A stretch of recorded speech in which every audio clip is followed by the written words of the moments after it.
My name is Getrude Matshe. I'm a senior cultural ambassador for the Diversity Atlas.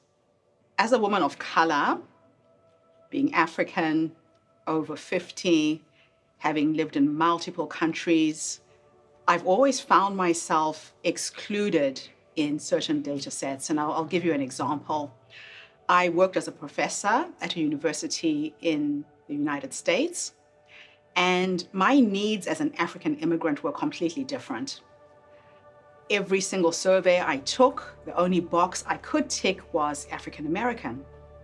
So you can imagine working at a university, bringing in a world of knowledge, not just from where I'm from, which is Zimbabwe, but having lived out of Africa in the UK, in Norway, in Sweden, South Africa, New Zealand is the place I've lived the longest, and now in Australia.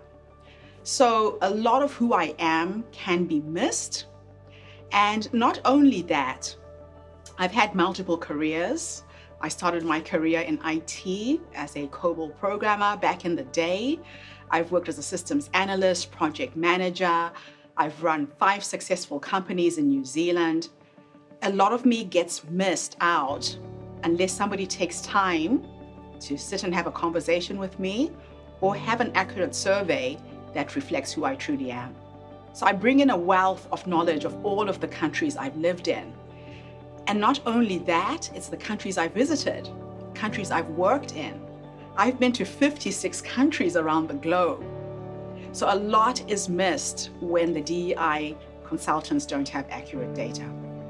I think as a senior executive, it's really important to value the multi-dimensional nature of the people who work for you. They not only bring that into the workplace, but it impacts on how they interact with your customers. At the end of the day, if you know who your customers are, you're going to deliver appropriately.